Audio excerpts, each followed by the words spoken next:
Hello, good evening friend. तर कसे आहेत तुम्ही सगळे? तर स्वागत आहे तुमचं माझ्या या ब्लॉगमध्ये. तर तुम्ही मजेत आणि मस्त असतान. तर ही भाजी तुम्ही पाहिलीच असेल, पनीरची आहे. तर कशी बनवली ते तुम्हाला नंतर सांगते. तर इथे आमच्या साहेबांना मी असं थोडंसं काम लावलेलं आहे. माझा ट्रायफूड आणलेला होता 1-2 आठवडे झालं आणि ते माझ्याच हातानं खराब झालेला. तर मी त्यांना ते थोडंसं दुरुस्त करायला सांगितलेलं. तर त्यांचा डायलॉग तो म्हणत होते की तुझ्याकडं कुठलीच वस्तू टिकत नाही आहे, काहीच टिकत नाही आहे, आता मीच कसा टिकलो देव जाणे. हा त्यांचा डायलॉग त्यांनी मला बोललेला. आता मी त्यावर खूप हसले बरं का. तर इथं संध्याकाळचा टायमिंग आहे आणि आमच्या आई चपाती करायला लागलेले आहेत आणि मी पण भाजी वगैरे बनवून घेते.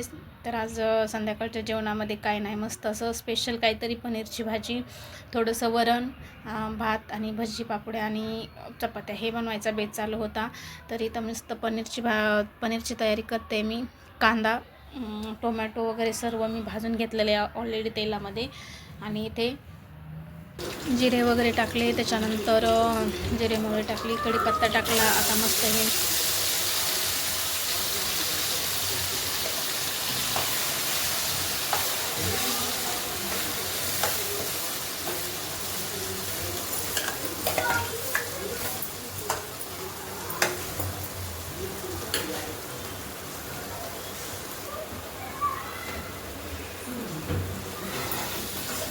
कांदा, टोमॅटो, कोथिंबीर, लसूण आणि हिरवी मिरची वगैरे हे सर्व मी ग्रेव्ही मिक्सरमधून काढली आणि त्याच्यानंतर मस्त असं फोडणीमध्ये टाकली.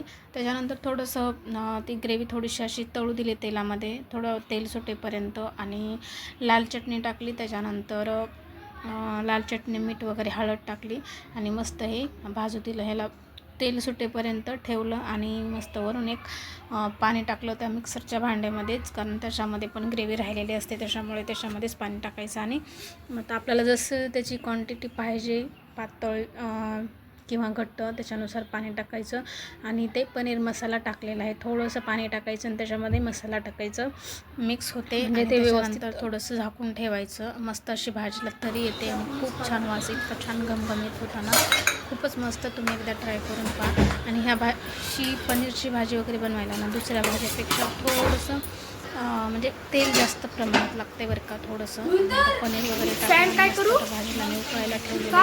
तर खूप छान मस्त असा वास येत होता. हॉटेलच्या भाजीला आपण काय करतात, ते हॉटेलमध्ये गेलं तर आपल्याला भाजीला एक चव पण नसते आणि भाजी असते आणि खाऊ पण नाही वाटत. त्यापेक्षा म्हटलं आपण घरीच बनवू. आणि इकडे मी ना भजे काढायला घेतलेले, तर थोडेसे भजे पण काढून घेणार आहे. आणि इथं माझा दादूना येऊन सारखं चेक करत होता की मम्मी झाले की नाही, जेवायला झाले की नाही, कारण त्याला ना खूप भूक लागलेली होती. तर त्याला म्हटलं बाळा झालं, थोडंसं फक्त भजी काढली की जेवायला देते. आणि आमचे साहेब पण तिकडे वाट पाहत होते, त्यांनी पण सारखंच विचारत होते, कारण संध्याकाळचे 10 वाजले होते. कारण म्हणजे काय माहिती की आज थोडा लेटच झाला.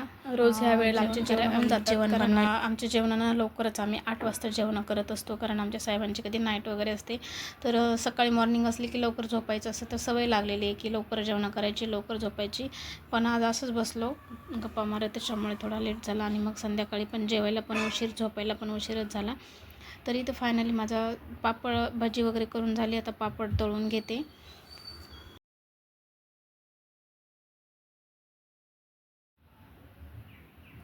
आणि फायनली इथे बघा वरण झालेले मस्त. इथे भात पण लावून घेतला आहे आणि पनीरची भाजी मस्त अशी झालेली आहे. आणि त्याच्यानंतर इथं सॅलड ठेवलेले आहे, कांदा, काकडी, परत गाजर वगैरे आणि पापड पण तळून घेतलेले आहेत.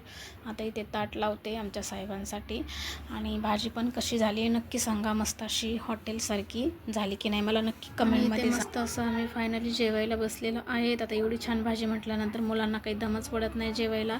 आणि माझे 2 चिल्ले पिल्ले, आई आहेत आणि आमच्या आहू, तर सर्वजण जेवायला बसलेले आहेत. आणि या आहूसाठी मी ताट तयार करत आहे.